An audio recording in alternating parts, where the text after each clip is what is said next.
Welcome back to Grammar Grade 12. This is Unit 11, Lesson 87, and we're staying with the quotation mark, but this time we go past dialogue.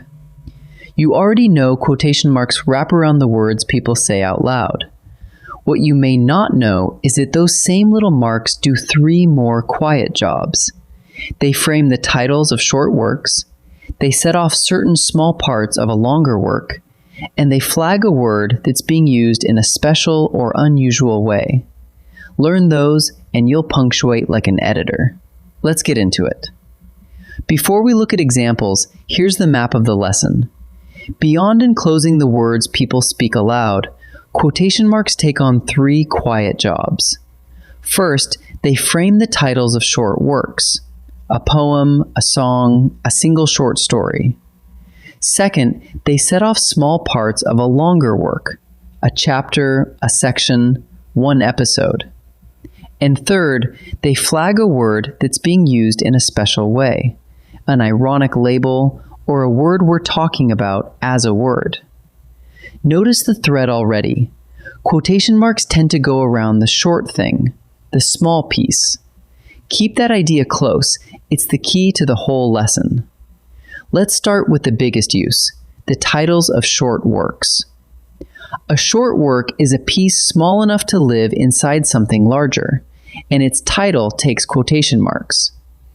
A short story, like The Lighthouse Keeper, goes in quotation marks. So does a poem, such as Ode to a Quiet Room. So does an essay or magazine article, say, How to Read a River. And so does a song, like Midnight Streetcar.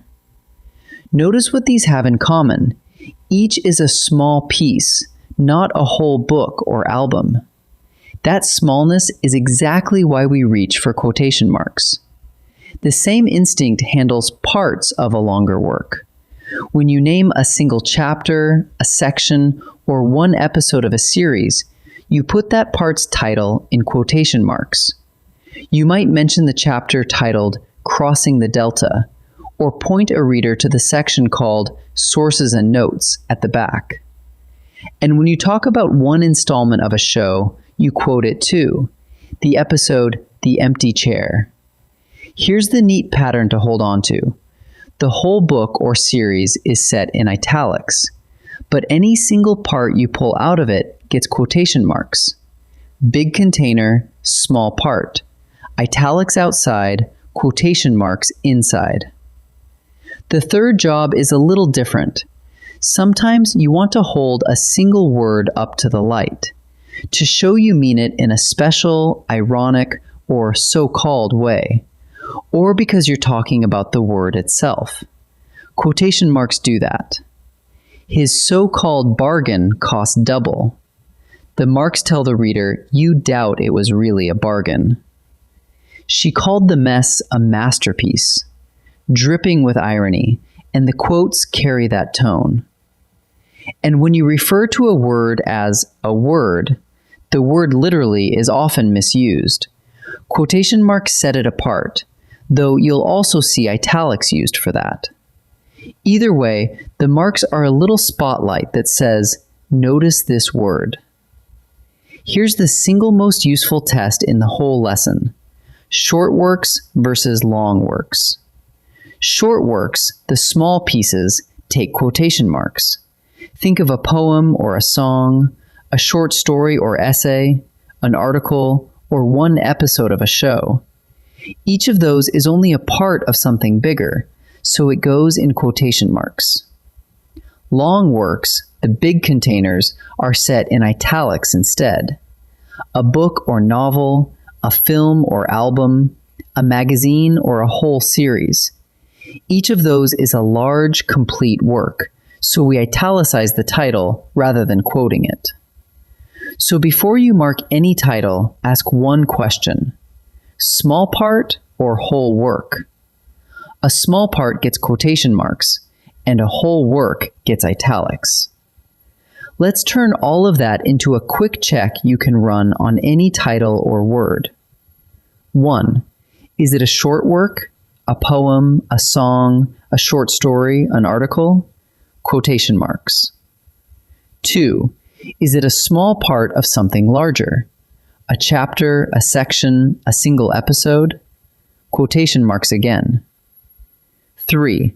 Is it a word you're using ironically or referring to as a word? Quotation marks. And 4, the one exception to remember, is it a long, whole work, like a book, a film, an album, or an entire series?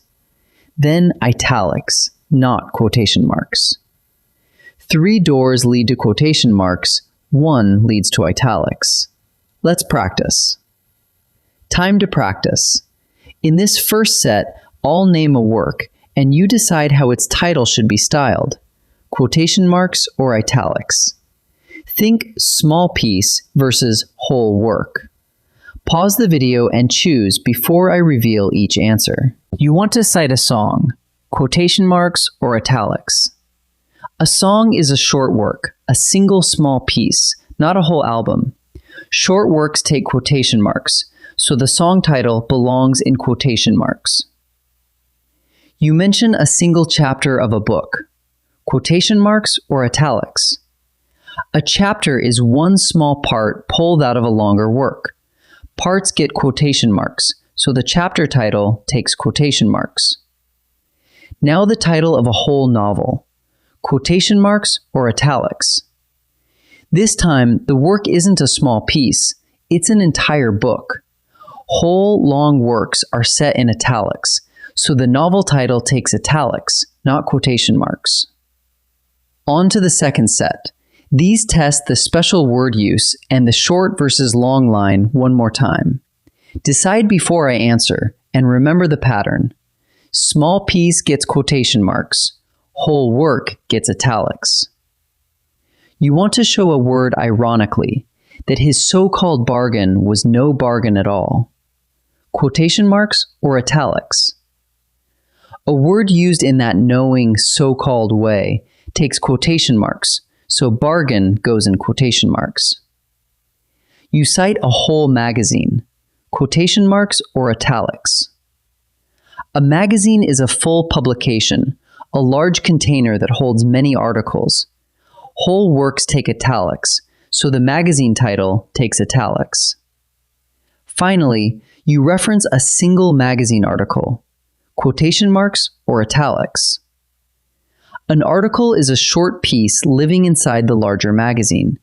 Short pieces get quotation marks, so the article title takes quotation marks. Let's gather what we've learned. Quotation marks do more than carry dialogue. They enclose the titles of short works, poems, songs, short stories, essays, articles, and single episodes. They also set off the small parts of a longer work, like chapters and sections, and they flag a word used ironically or referred to as a word. The one line to remember runs through all of it. The short thing, the small piece, takes quotation marks, while a long whole work, a book, a film, an album, or a magazine, is set in italics instead. And that italic exception is exactly where we're headed next. In Lesson 88, italics, or underlining, we'll look at when and how to italicize those longer titles, and a few other things besides. I'll see you there.